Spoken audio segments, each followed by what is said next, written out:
makers, welcome back to the Miss Leela, what I'm now going to call a Poddy vlog. So it's been a while since I filmed a podcast. I did actually film one a couple of months ago, but I couldn't get it off my phone and onto my computer, so I literally had to delete it.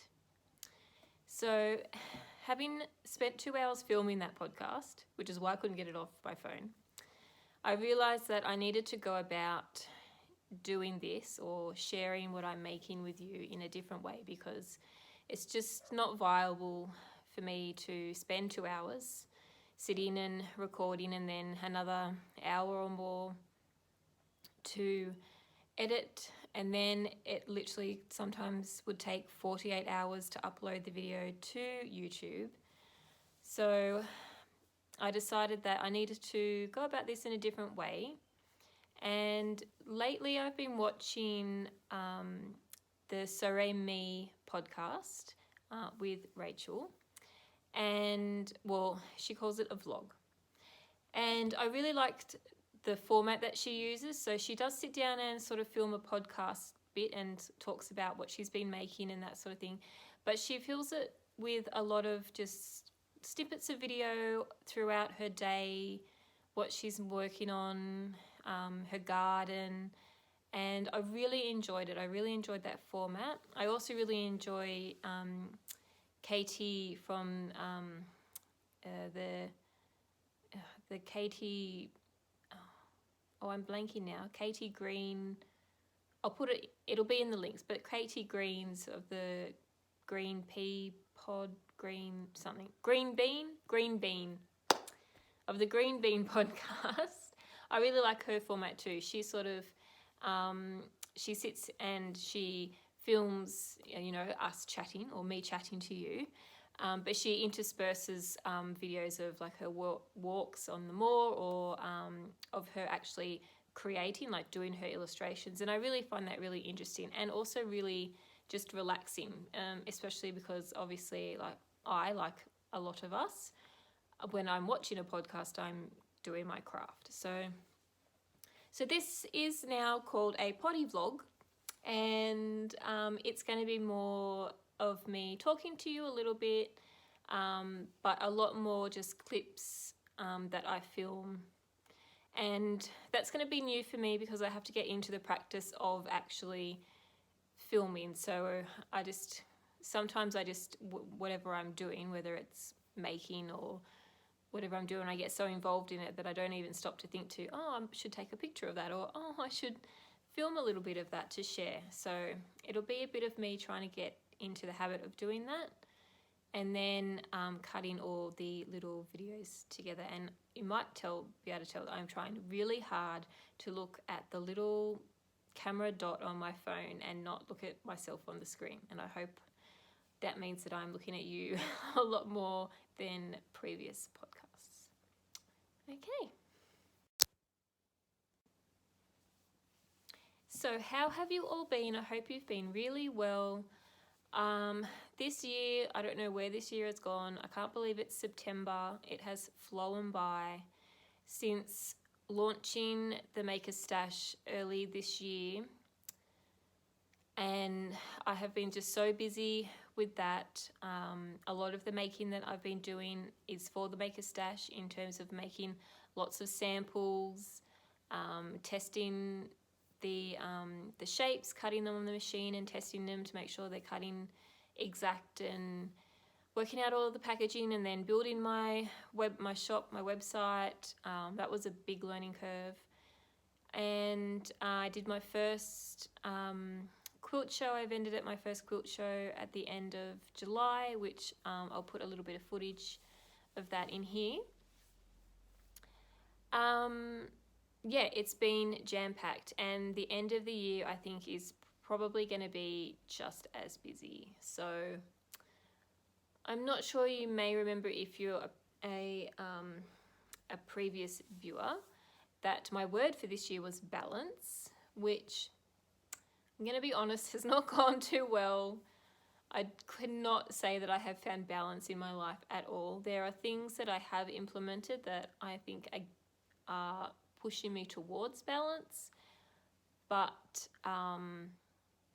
yeah, my work-life balance is still tipped, like work and life is about here. So I'm still going to need to work on that, and I've identified the areas that need to change. It's just changing them. We all know how hard it is to make a change, so we'll see how we go with that. But I'm already thinking about what my word next year will be. I won't say what I'm thinking right now, but I have an idea. I think balance is going to continue on into the next year, but there's another word that I think I might tap onto that and work towards that. So, but I have been making a lot. I have been doing a lot of sewing. Like I said, a lot of it has been samples, or a lot of it has been for patterns. I released my first pattern collection last month in English paper piecing. So I'm going to talk a little bit about that. I have been working on my first pair of socks, and I have been working on a crochet scarf quite regularly, which I've actually finished. I just need to put the tassels on, so I'm going to share that with you. And then I just had a Artisan Market that I vended at with my mum. Was it last weekend? No. Oh my God, it was last weekend. It feels like it was a year ago, but it was only just last weekend. So I made some project bags for that. So it's a new product for my handmade range. Unfortunately, I didn't sell any. So they're going to be listed in my Etsy shop. Hopefully by the end of this weekend, I'll get them listed. So I'm going to show you the project bags I've been making. And in terms of acquisitions, I can't honestly, I've bought things, but I can't honestly remember what I've bought and when I bought it. So I know I've got yarn that I've purchased and some other things, but I'm not gonna sit here, and it'll probably take me an hour to go through all that. So I'm not gonna do that. I'm just gonna show you when I'm actually making with the yarn. But I do have two things that I will share with you. So let's dive into what I've been knitting and crocheting.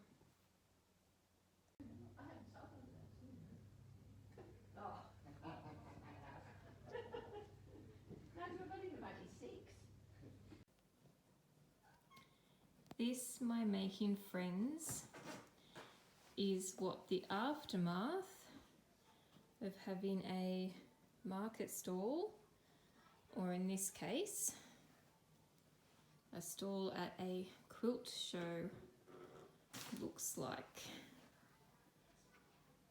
For everyone who has seen my studio neat and tidy, you will know that this is a disaster zone.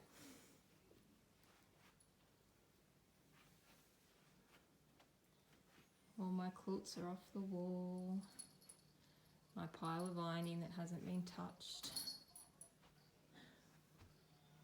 Packaging, papers, and all of the market stuff.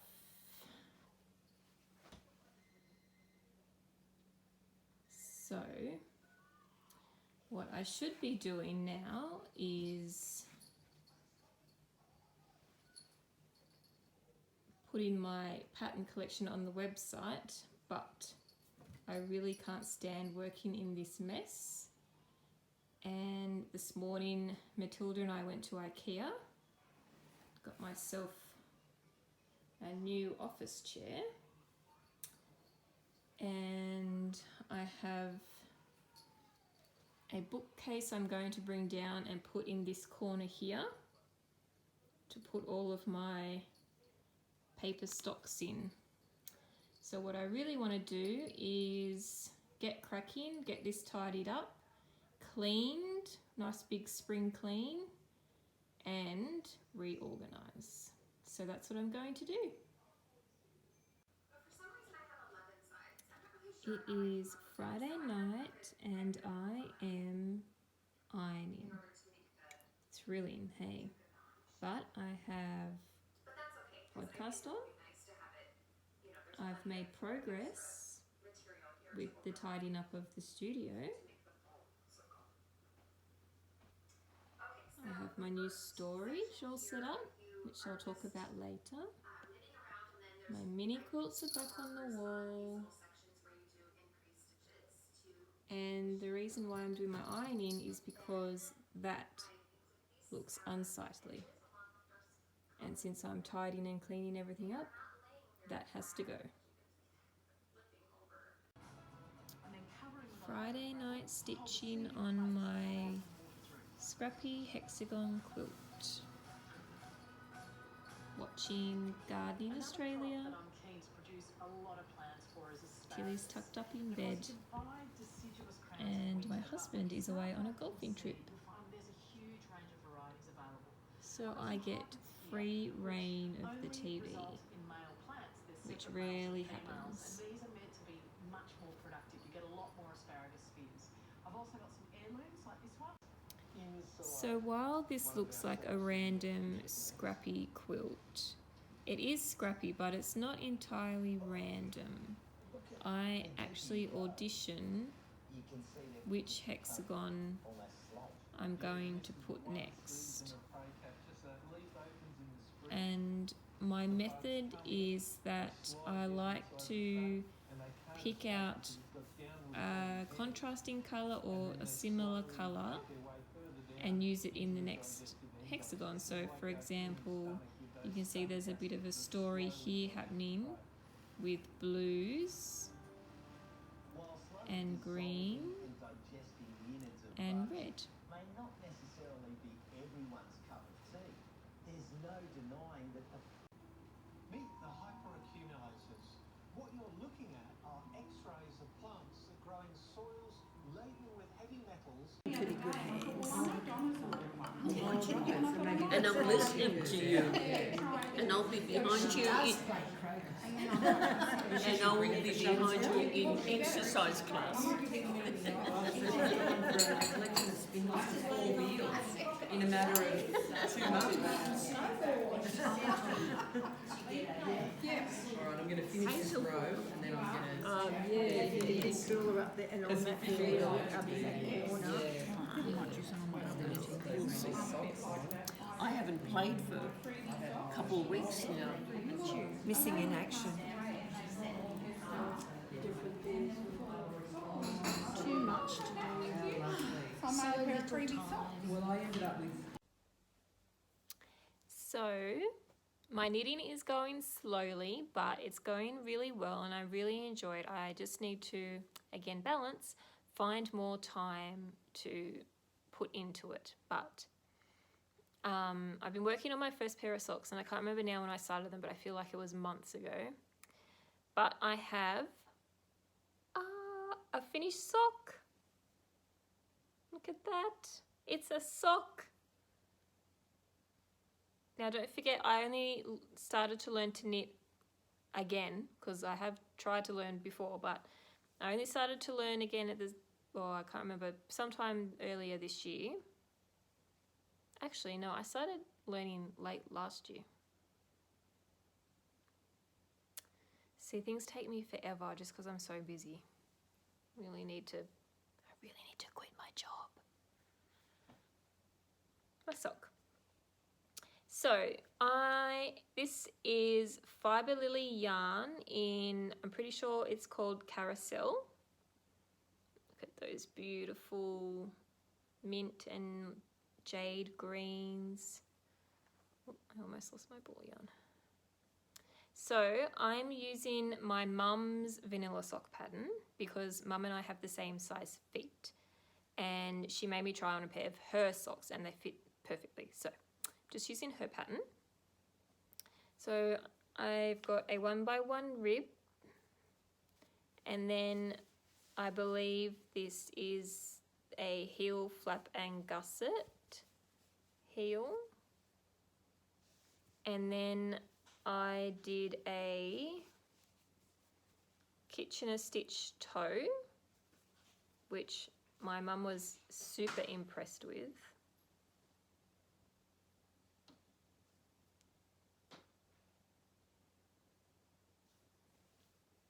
haven't actually tried it on yet to check that it fits, because I do knit tighter than my mum. But I'm sure it'll be fine. They stretch anyway, don't they? So that's my first sock, and I'm super proud. My mum is super proud. And I've started my second sock, and I feel like I'm knitting this one a lot quicker than the first one. So I've just split for the heel. So I've just transferred my however many stitches onto my DPN to start knitting the heel. Do you call that the heel flap? I'm guessing that's the heel flap. So this one, interestingly, and this is why hand-dyed yarn is so interesting, this is showing a lot more of the teal and the mint in it, and this one you can see has more of the gold colours in it.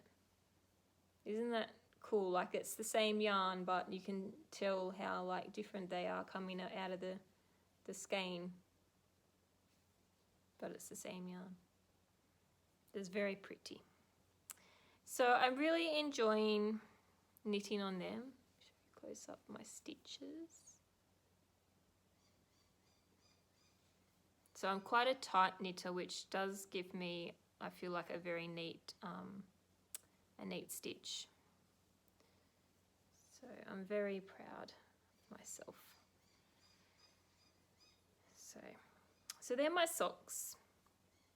I'll probably work a bit on them this weekend. I tended to work a lot on, because they're my first pair of socks, I wanted to make sure that I was kind of knitting on them when I was with my mum, so that if I ran into trouble or I dropped the stitch and I couldn't pick it up, or I did a boo-boo, that she was going to be there to help me. So I kind of really have only been working on my socks when Mum and I have been at our local Brown Owls meetup, which is the second Saturday of every month. So that kind of meant that the bulk of my knitting on my socks was done only like one day of a month, and that's why it's taken me so long to knit one sock. But I think that's why the second sock is going to be faster, because now that I've done it once and I have my instructions, I feel more confident that I can knit on them without my mum present, and that if I run into problems, I kind of know what to look up on YouTube to find like a video to help me. So yeah, that's my sock. So I'll move on and show you my crochet scarf, which I finished this week. I finished the crochet part anyway. Sorry, bumping the camera. So I started this Easter long weekend, which was that in April this year? I think that was in April this year. This was my camping project, because we went camping at Easter. So this is my scarf. So it's quite long. So here's the start.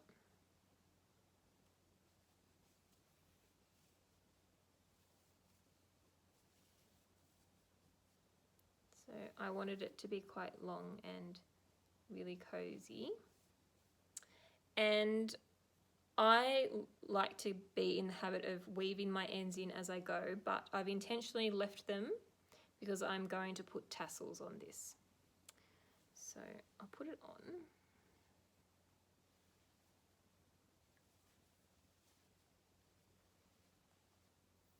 Oh, it's so nice.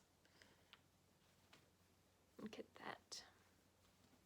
Oh, it's the first time I've actually put it on. Oh, isn't it nice? I love these colours. These colours are so my colours. Oh, yes.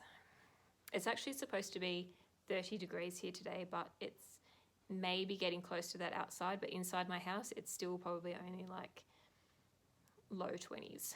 So perfectly fine to be wearing a crochet scarf. So the yarn I've used is this, it's not a brilliant white, I'd say like some off-white, is just some 100% wool that I bought on a cone from a fibre festival, I don't know what its makeup is, if it's merino or what it is. It is soft. There could be, it did say 100% wool, but it can feel a little bit of an itch from it, so I would say that it probably is 100% wool.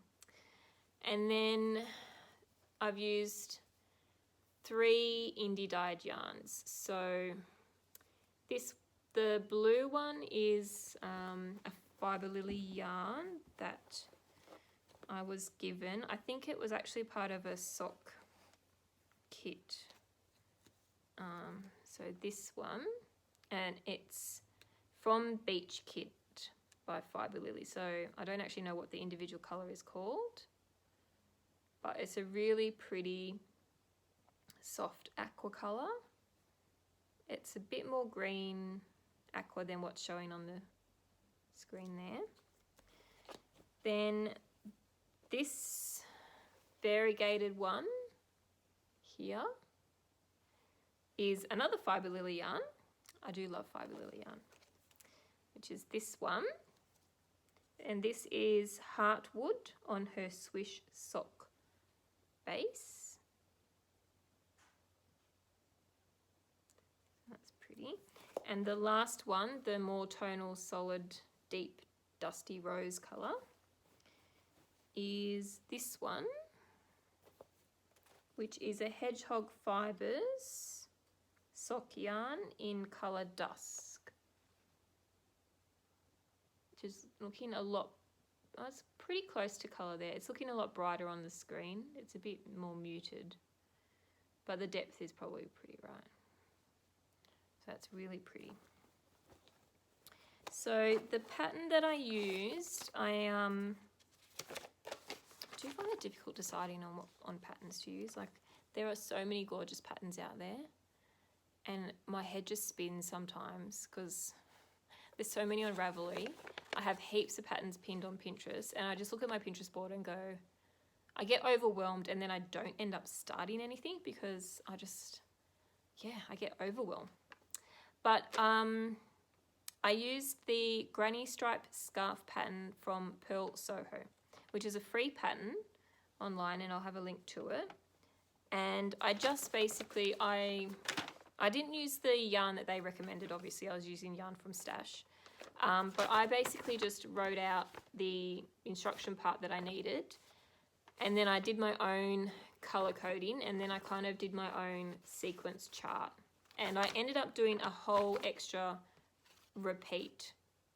So this is only 2 repeats, but the scarf, when I had finished the 2 repeats, I was like, no, I think I needed a bit wider. So I ended up doing 3 kind of repeats, sort of, or another half repeat. Anyway, I ended up doing it more than what I had on my I keep not looking at the camera, on my pattern here.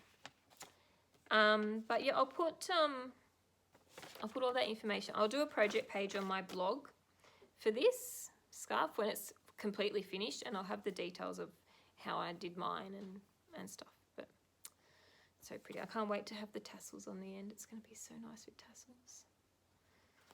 So that's my scarf. So I'm happy to have that finished. I haven't finished my For Keeps shawl yet. You may remember that one. I needed to get some extra yarn, and for a long time the dyer, which is Ren and Ollie, it seemed like she didn't have any of that yarn for ages. Finally now I have a skein of it. But I need to, because it ended up, I think my gauge might have been out. I didn't really do a proper gauge swatch. So I think my gauge might have been out, and I've come to the end of the pattern, but I don't feel like the shawl, it's a triangle shaped shawl. I didn't feel like it was big enough. When I put it on, the tail bits don't come down long enough. So I decided that I was going to do a whole other like repeat section before I did the border, final border, but it meant that I needed another skein of yarn. So finally I have that skein of yarn, but by that point I'd started working on this, so I really wanted to get this done. So I've got to unpick or pull back to a certain point on that shawl and finish that one. And then I've got another shawl that I've started, which I'll talk about in the next episode, and another one that I'm about to start, which I'll also talk about in the next episode. But do love my granny stripe scarf. So pretty. And I've got heaps of yarn left, so I'm thinking I might make myself some matching granny stripe wrist warmers as well. Not that I'll be able to wear them till next year, but yeah. Tilly and I are doing some painting this morning. Yeah. It was a paintbrush.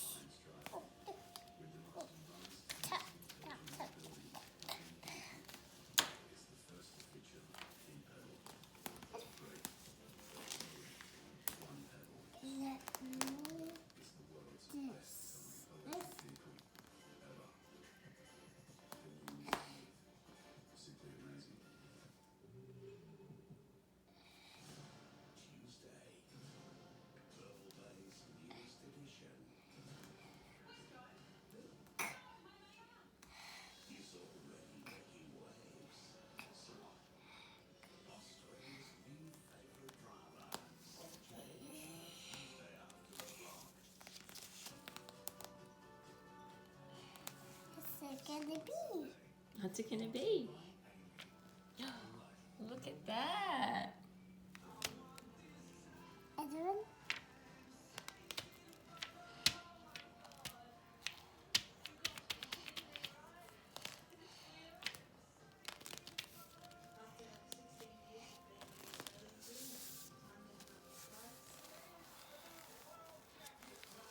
Pretty.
6.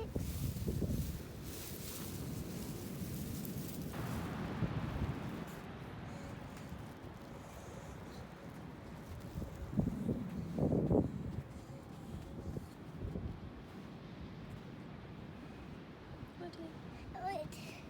Walk down, down, down, down, down, down, down.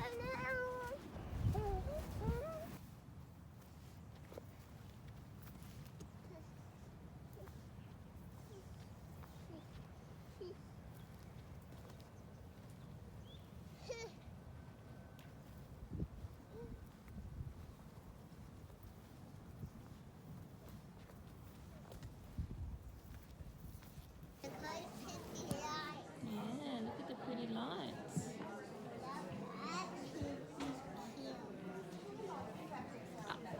Don't touch them.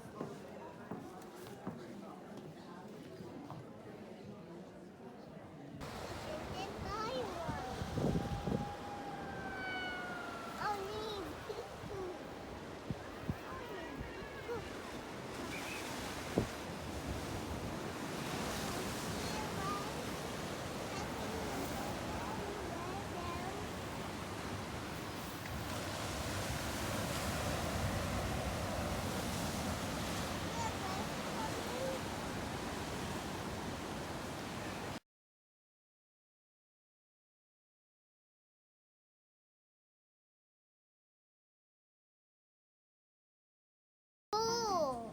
There isn't a straw, you'll have to drink it out of the bottle.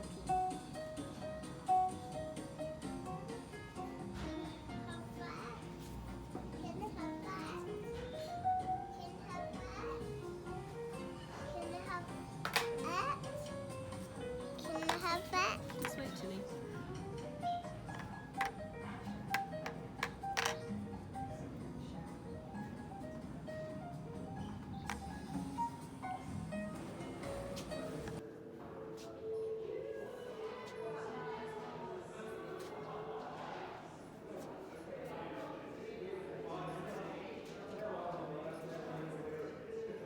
We do.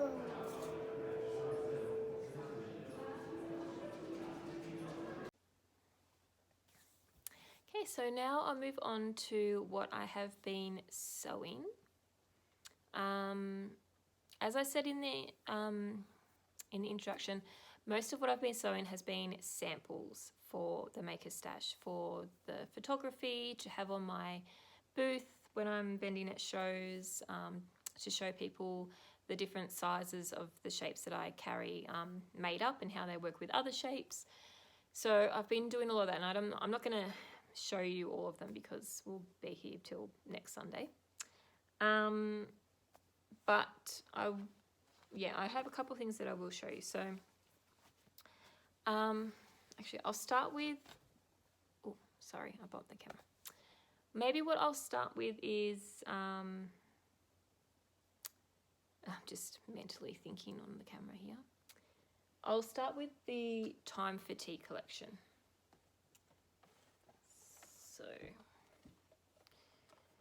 So I've actually been working on this pattern collection for a number of years because I started making these rosettes before I decided that they were going to become my first pattern collection that I would put out to sell. So I've been working on them on and off for a few years, really. But earlier this year, I decided that they were going to form my first pattern collection that I was going to release.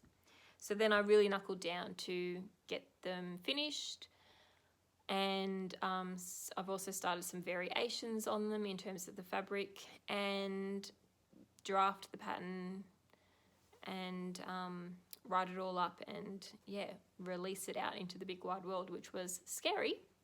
But the reception to them has been quite delightful. So, and it has definitely inspired me and built my confidence up a bit. And I've got loads of pattern ideas. It's just I've got to find the time to sit down and I kind of designed these as I sewed them.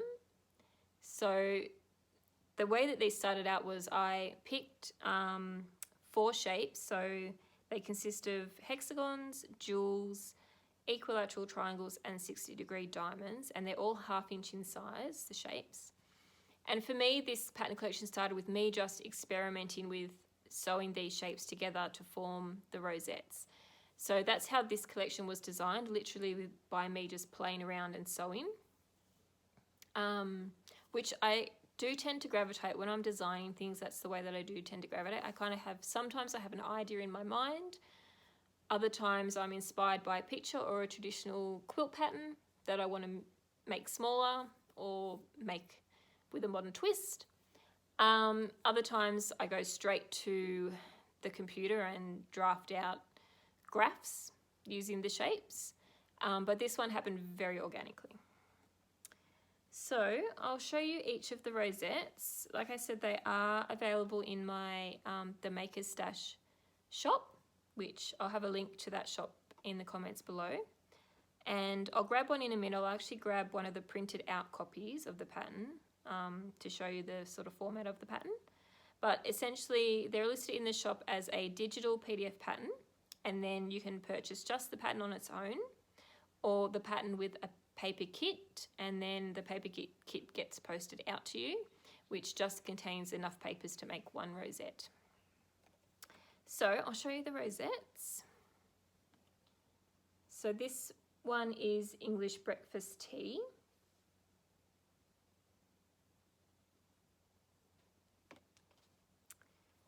This one is chamomile. Just going to make sure they're in the frame.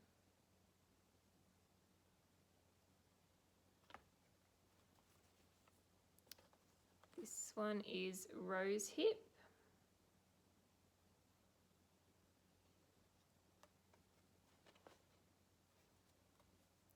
This one is peach tea.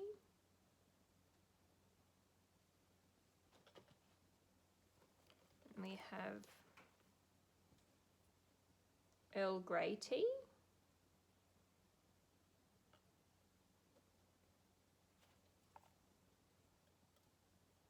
Lemon and ginger.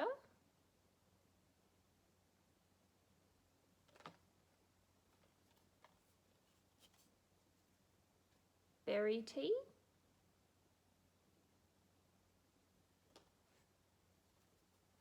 And the last one is peppermint tea. So as you can see, I have designed them to be appliqued onto backing fabric and then framed in an embroidery hoop, or alternatively you could frame it in like a picture frame hoop. But really, I mean, it's endless what you could do with them. You could upscale with your own papers and they could be used as the front of a cushion. You could make all 8 and then applique them onto panels and then add sew in borders and make it into a quilt, which I am going to make a version of. I just need to find time to do it. But yeah, they're all done. My ones are all done in hoops because that's kind of my signature style these days, the hoops. That just give you an idea of what the back looks like. So to go along with my first pattern collection, I have started to film some tutorials. The tutorials take you through, just thinking, it doesn't take you through one rosette from start to finish, or all of the rosettes from start to finish. It's just about some little tips and tricks about connecting the different shapes. And the first tutorial is already live on the Maker's Stash YouTube channel, and that takes you through the techniques I use to baste the shapes. That's to actually put the fabric onto the paper. And I have filmed a tutorial, it's not up yet, on how I frame them in the hoops. And then the other tutorial is, I think I still need to film a little bit of the snippets for it, but it will take you through just certain techniques of putting the shapes together, sewing them together, and and that sort of thing. So I'll just show you one of the patterns, just an example, so you can sort of see how I've designed it. I'm only doing printed copies of the patterns for when I'm having vending at markets or shows. So if you do purchase the pattern online, you will need to download the PDF copy of the pattern, and the papers will get posted to you. So as an example of the papers, so it's literally just enough papers to make one rosette. And then this is the pattern, so this is the peppermint tea one. So I do give you a fair bit of information in here. So I sort of have the pattern details here, which lists sort of the shapes, roughly the size that it'll be when it's pieced together. Then I've got some just general English paper piecing tips. Then I give you a graph, and the graphs in the pattern are based on how I've pieced them. So you can see, actually, I've got this one. I actually did this one upside down in the thing, so it wasn't the best one to show you. That way. So you can see my graphs kind of match my fabric choices. That's what I was trying to get at. So the graph is color coded and numbered, and then here is the hexagons color coded and how many you need of each one, or the shapes, not just the hexagons. And then I take you through step-by-step piecing of how to piece it. And then I also give 4 alternate fabric placement ideas. So there's 2 and there's another 2. So each one has 4 of these. And then you get a colouring in graph. So you can pick your own fabrics and then, you know, colour in to see where you want to place them. So you don't have to place them the same as I've done. You can place them however you really like. And that's it. That's just my little thank you message on the back. So I'm pretty happy with my pattern format. There was a lot of tweaking involved. I have to thank my mum for proofreading them all, and I would send her bits and pieces and I'd say, does this make sense how I'm explaining this, and that sort of thing. So I have to thank my mum for her help.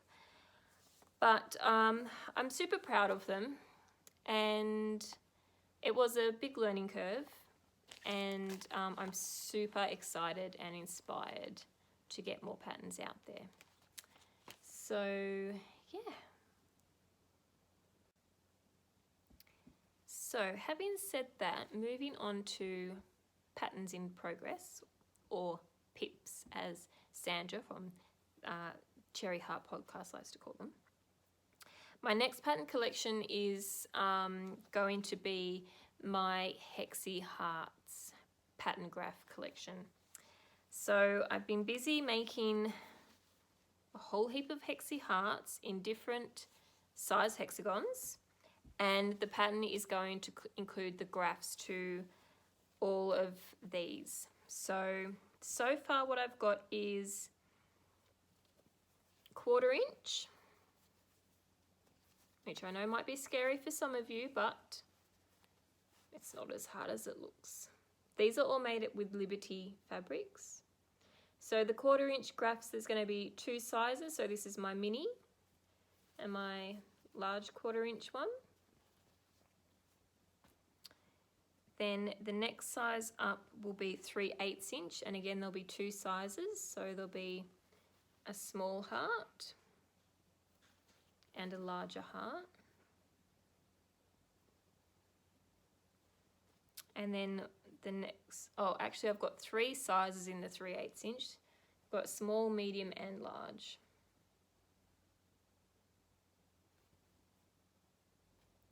Then the next size that I have at the moment sewn is 1/2 inch.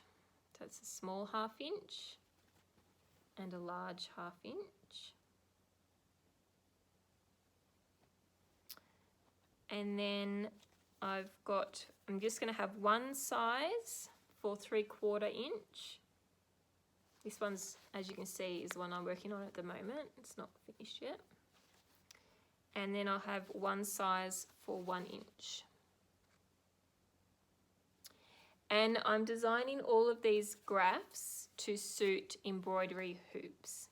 So this one's going to be in quite a large embroidery hoop, but I'm working them all so that they fit within a particular embroidery hoop size. And those sizes will be included in the patterns.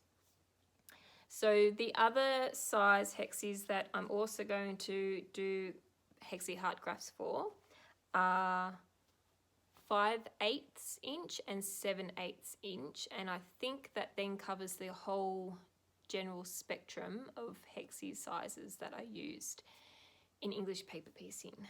So, which I don't currently stock that size shape in my Maker Stash shop, but I will be adding it very soon. I just have to do the work out the cut pages for them on my cutting machine and set them all up and then list them in the shop. So that's my pattern in progress.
Today I went to the Sydney Tea Festival with 2 of my girlfriends, and here are my goodies. So I got this beautiful handmade pottery mug, my 2 favourite colours, dusty pink and aqua blue, and this gorgeous handmade teapot. A very small cup of tea in there, but more of a decorative piece, I think. Then from the Rabbit Hole Organic Teas, I got this 24 handcrafted organic tea sampler.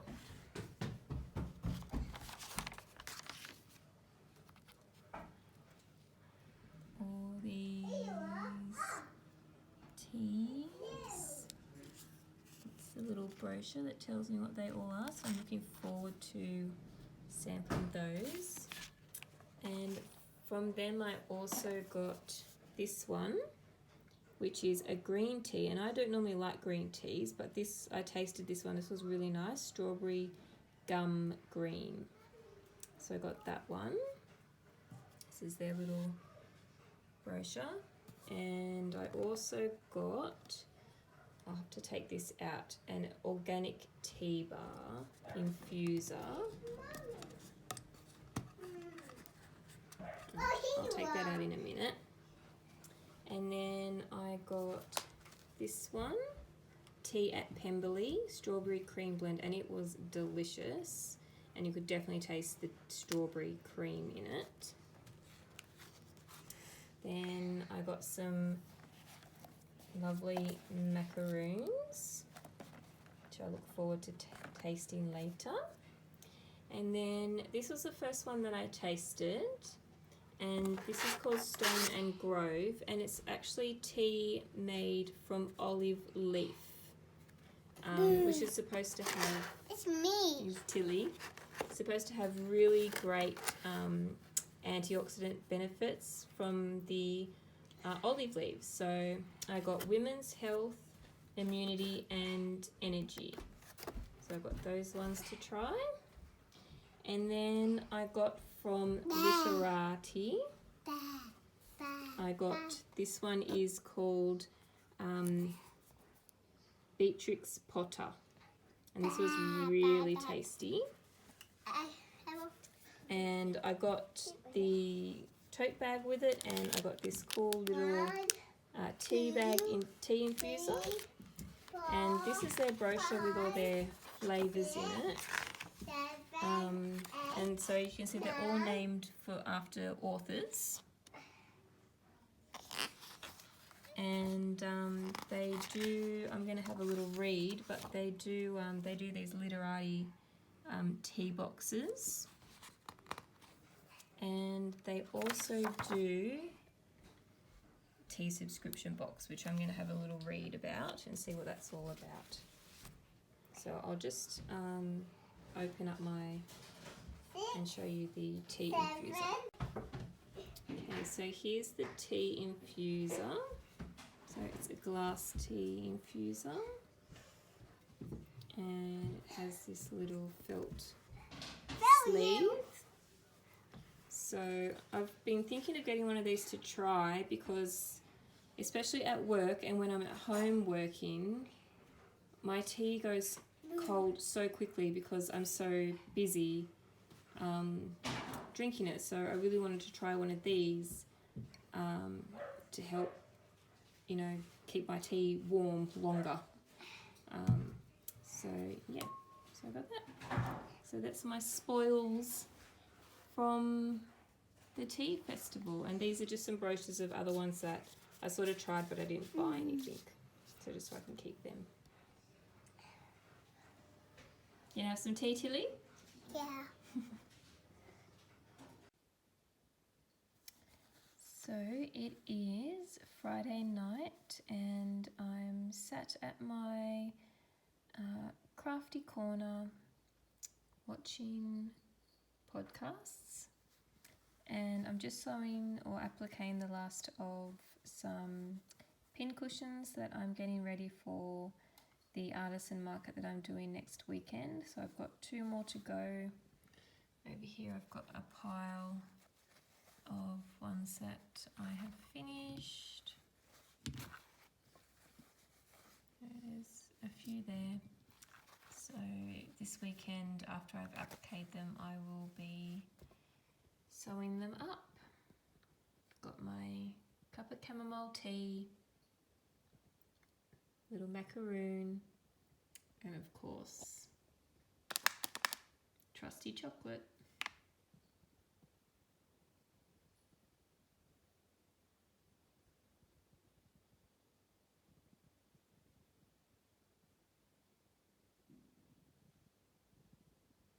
I've got all those little seedlings that I potted on, like the bellis, so I'm going to put them somewhere, so I thought they'd look sweet in one of these. And I've also got quite a few pelargoniums that are labelled as geraniums, and I thought they would just look lovely all together in one of these, which, oh, that's the other side. If I put all them in there, then that frees up some other pots off the patio, because I'll be taking them out pots to put them all in one. So there's one there, and I've got some peanuts for the birds, and 2 more of these tubs because I need these for my tomatoes. Oh, it doesn't look too bad at all.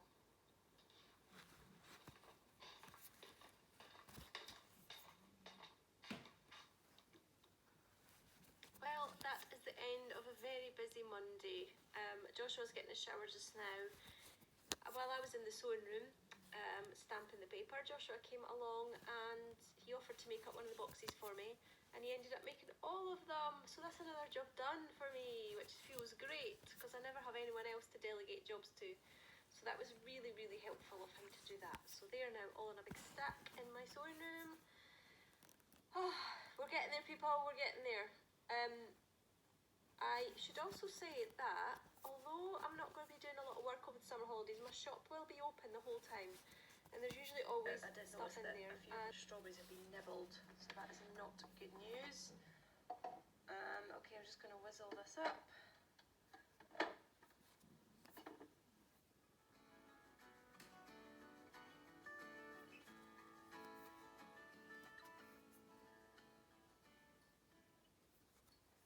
That's that done. I did sort of learn this trick years ago to grate your stuff we put in your soup, and then it just gives the soup a nice texture that you don't have to then use the hand blender with, because it's got a nice texture. It's kind of blended but kind of still got bits in it, so kind of win-win. So I'm just going to put all this in the pan just now. So I've had some ideas floating around in my head for a little while now for some project bags. So I've done a little sketch of roughly what I want, and I've been busy behind the scenes piecing some hexagon flower rosettes in with this is 3/4 inch size, and I have some other ones down here. So I've just been picking what fabrics I want to put with them. The hexagon part itself is going to be just on calico fabric, but this will sort of be backing fabric and the drawstring sleeve and a pocket inside. So yeah, today I am going to get busy making some project bags. So I ran into a bit of a snag on Friday with the whole project bag making, and had to abandon my quest because I discovered when I went to sit down at the sewing machine and start sewing them that I had run out of white thread. So that meant a quick trip down to Spotlight. So I picked up my zips for my zipper bags that I'm doing, my cord for the drawstring bags, and some white thread. So I didn't actually get any sewing done on Friday. It's now Sunday. So I'm hoping to get at least one, maybe 2 bags done. And I've got some pin cushions to start as well. But I also wanted to share, yesterday I hit up the local newsagents for some magazines to keep me going for the next couple of months. I really like these Project Calm, and there's another one I like which is called Breathe, which is all about mindful living. And Project Calm often has crafty projects in it as well, so that's a really fun one. I believe this is a UK magazine, Daphne's Diary, which is also kind of like a creative, mindful magazine, and it also has fun like paper crafts to do. It always has things to pull out, really pretty papers, and has nice stories and recipes and that sort of thing in it. And then this one is a new magazine that I thought I'd have a look at. This is the launch issue, Mindful Parenting. So thought I'd have a read through that.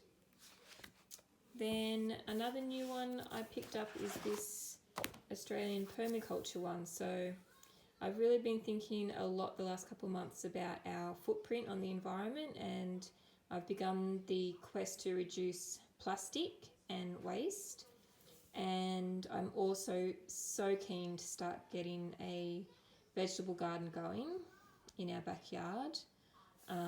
So I thought I'd just get this one. It looked like it had some really interesting articles and resources in it about reducing waste, pets. It has a crochet, or I think it's either crochet or knitted, I think it's both, project in it. So that one looked really interesting. And then I picked up this one, which looked like a really interesting read as well, artistic inspiration from around the world. So that one looked like it had lots of interesting articles to read. So a couple of these I'll actually take to work to read in my lunch break, and the other ones I'll keep at home to just pick up for half an hour and do a bit of mindful reading.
So I'm working on another batch of project bags. This is another new item that I'm adding to my handmade shop. And I have made these Hexagon panels, and they're going to have some calico sewn to the top and bottom. There'll be a box bag and there'll be a zipper bag. So it's my first time making any kind of bag with a zip in it. And traditionally, well, actually the only other project I've ever made with a zip in it is a cushion. And I have just tended to avoid using zippers in anything, just because I think they scare me a little bit sewing them. Not that I remember it being incredibly difficult sewing the cushion, but I guess it's kind of like one of those steps that if I can get away with not having a zipper, then I'd much rather do that. But I kind of, I need to get over that fear, and I don't think zippers are that hard. The instructions that I'm going off to put the zipper in these bags doesn't seem all that difficult. So we'll see how we go. But the first thing I have to do is take out all of the papers that are left from the outer edge of my piecing.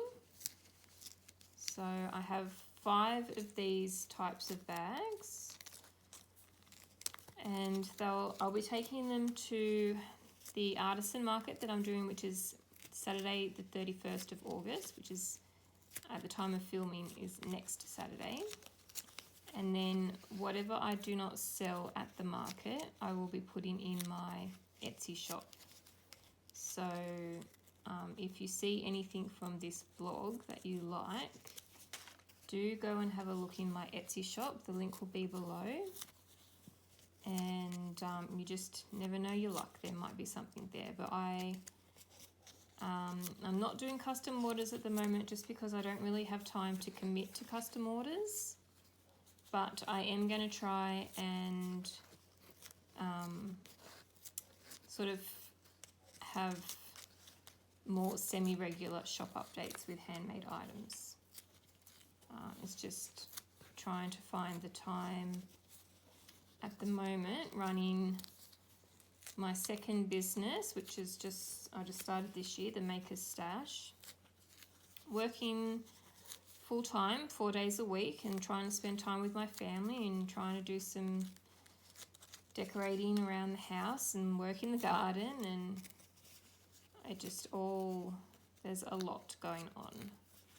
And my word for this year was balance, and I'm not doing great so far at that whole trying to find balance. I'm still trying, and I have been doing little things that I think have helped with that, but I definitely don't think I've achieved complete balance with everything that I do. Mostly because the things that I enjoy the most tend to take over, which is paper piecing, English paper piecing, which is my sewing. But I've been doing a lot in the garden. I've been trying to get out there at least once every weekend, and I put a good few hours in the garden when I'm out there. I'll spend a whole morning or 2 to 4 hours depending on how I'm feeling and what else needs to be done that day. But yeah, so there we go, all the papers have been taken out, and what I'll do now is I'm going to iron and press all these seams open so that I can sew the fabric. So I've got 5 project bags that I'm making,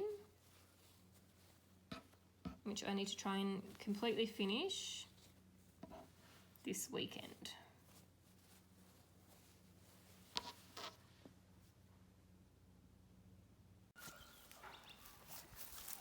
So I have just planted this pretty primula, and over there I've put in a hollyhock, which is a pretty peach pink flowered one, and then we'll just put in some little pansies, just some yellow ones. Oh, there's a moth. And we've just put in, I got these from my local nursery, this ladybird metal one, and these porcelain mushrooms, and here's one of our other little pansies. Geranium, pelargonium, sorry. So a little bit of gardening this morning. Now we need to water them in. Okay, so the last thing I'm going to share with you today that I have been making are my new project bags. So I've got 2 styles that I've done to start with. I've got a zipper project bag and a drawstring one. So this is a zipper one. So of course they include English paper piecing because it's me and that's my thing. So these are all, they're a box bottom. They're all just squashed at the moment because they've been packed away after the market. But I'm really happy with how they've turned out. So the zipper bags, I've got 5 of them, and they all have a Hexie panel, which is hand sewn from 3/4 inch Hexies. I have a little lace detail on the edge, and then they just have a nice complementary fabric on the back. And then inside, fluff it out, they are completely lined. Here's my little, these are my old labels. I'm going to get new ones made up, but I've got hundreds of these still left and I'm not going to just waste them, so just using my old labels for now. But yeah, they're a completely lined bag.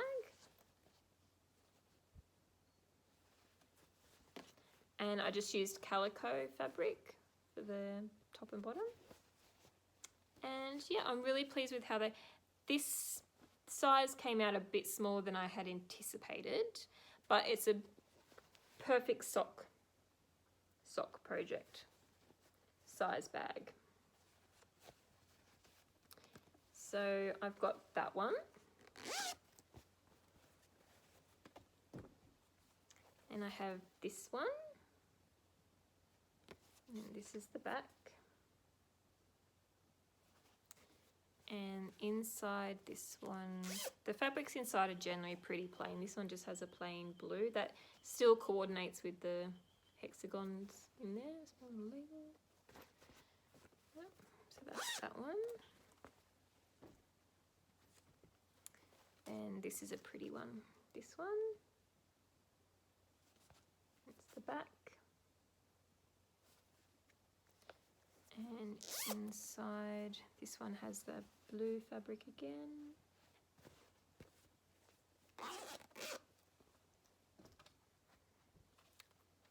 And then I really love this one. I'm very tempted to keep this one for myself. I love the colours and the fabrics in this one, and I love this fabric on the back. Oh, so nice. And inside this has a plain fabric.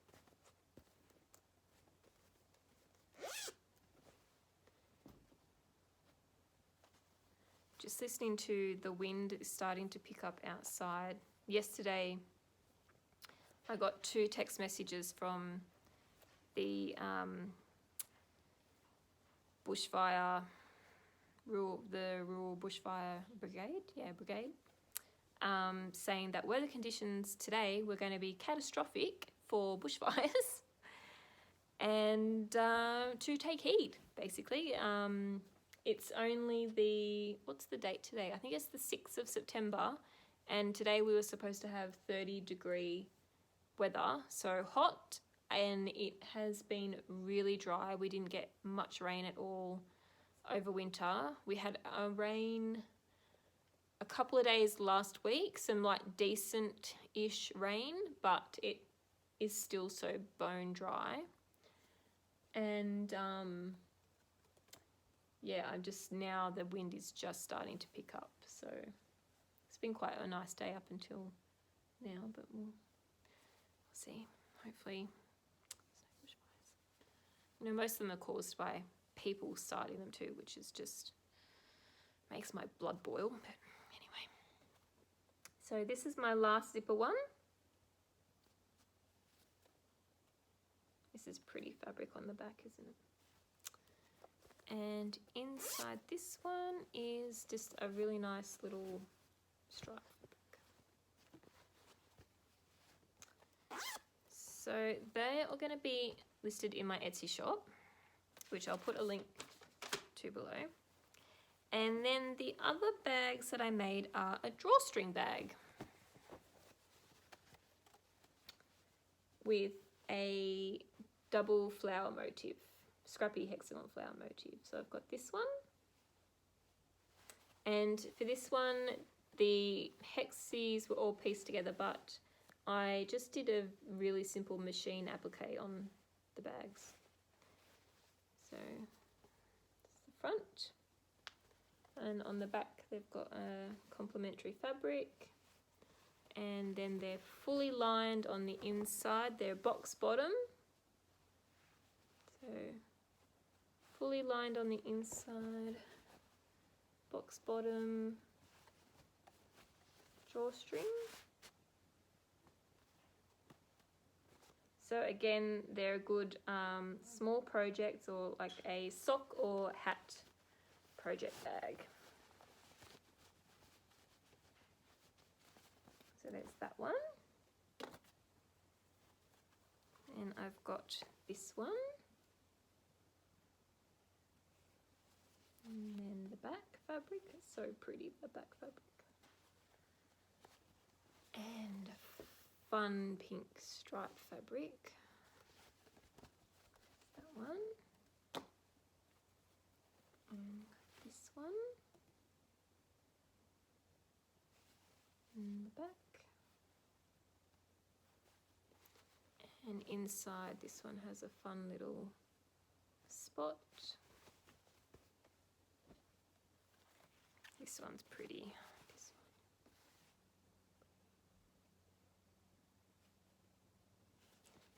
one.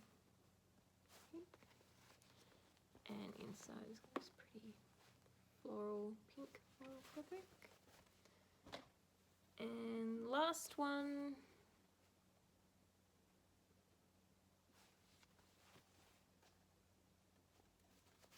Inside it's got a green. so they're my project bags. So I'm really happy with how they turned out.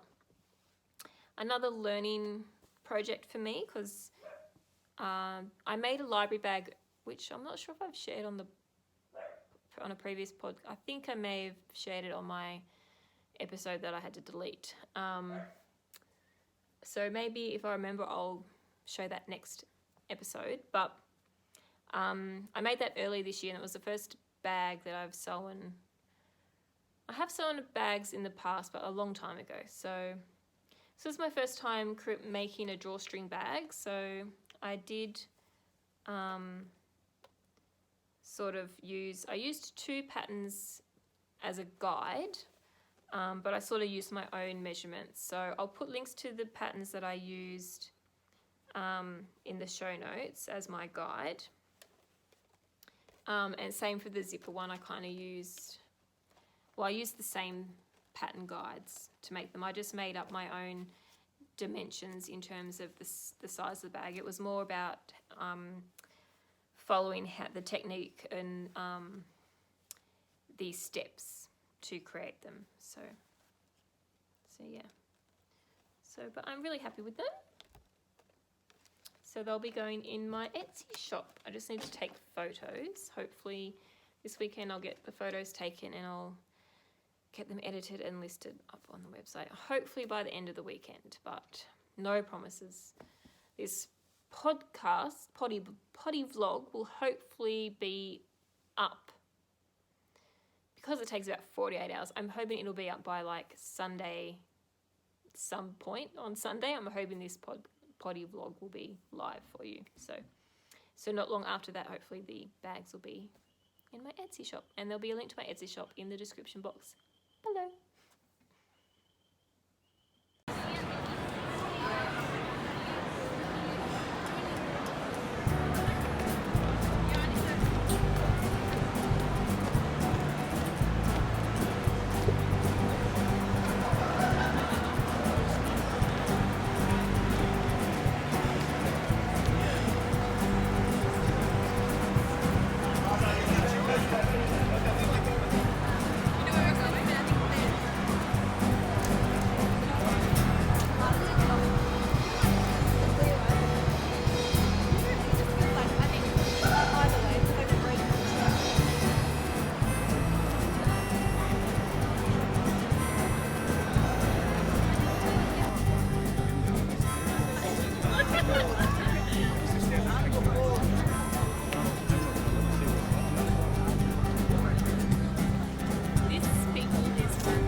Okay, so I said there was two things that I wanted to show you that have recently come into my possession. And I picked them both up at the Camden Quilt Show that was on the last weekend in July, which I had a stall with the Maker Stash there. So I thought I'd just share these two items because I fell in love with them and they had to come home with me. Now, one of them I have wanted for a long time and I just hadn't found one that spoke to me, but I found it at the Camden Quilt Show. So I'll show you this little one first. You ready? Oh, look at that.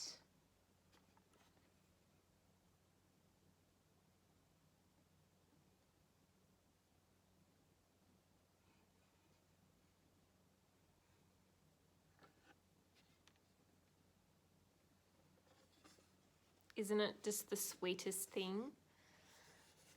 Oh, yeah. I love it. I know nothing about it. I don't know where it was made. It kind of has,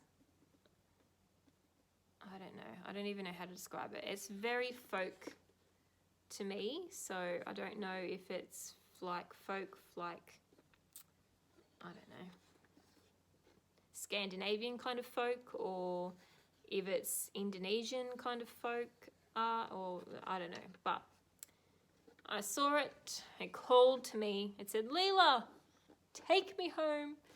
And so I did. It is a bit stiff, and I think that could be its age and the painting. It's inside, it's all red velvet. It does open completely, but it does get a bit stiff. So I don't know what I'm actually going to put in it. I may not put anything in it. I do have a small collection and have started a small collection of sewing baskets. I do love sewing baskets, like love them, especially vintage ones. So I do have a small collection of sewing baskets, and actually, I'll show you 3 things that I bought. I'll go and get the other. I did purchase a sewing basket as well. So yeah, but yes. Beautiful. It's just so beautiful. I love it. So I bought that one. And then I also bought this one. Oh, it's a bit heavy.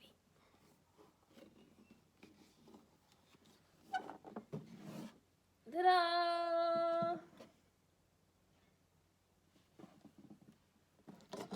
Try and show you the top. Oh, and look, yes, it was only $60. Can you believe that? It's in such good condition, and it was only $60. So, you know, I can't even remember what these things are called. Isn't that just terrible? So it came with some little goodies inside, which, to be honest, I haven't even looked at. Oh, there's a pair of scissors in there.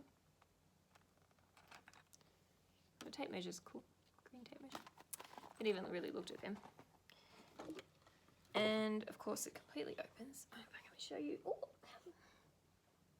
my muscles.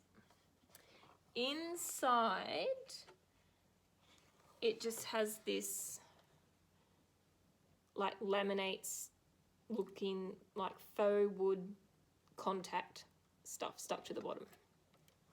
So my plan for this is I'm going to sew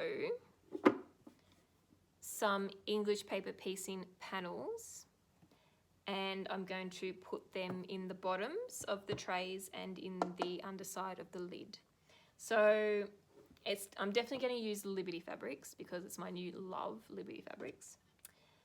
And I'm thinking each tray and each lid, I'm going to use a different shape and it'll be a different pattern. So, yeah, that will be a project for me. And then this will kind of be, I don't know what I will then use it for. I don't know if we'll ever end up storing anything in it. It could just be a showpiece. But I've wanted one for so long. My mother, like probably many people's mothers, had one when she was young. And of course, she got rid of it. Why? Why? She also had a beautiful old Singer sewing machine on the treadle table and got rid of that as well. Why? Why, people? Why?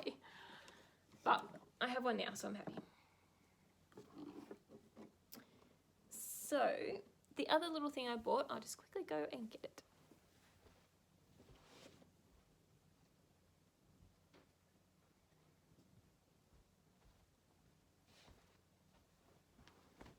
So from the same lady that I bought those two sewing things from, I really should find out what they're called. Basically her stall at the quilt show was just antique sewing baskets, these like the sewing boxes. She had lots of like little vintage sewing machines, like toy sewing machines, and just all sorts of antique-y kind of sewing haberdashery related items. Excuse me. And I think I bought those two the second day of the show, and then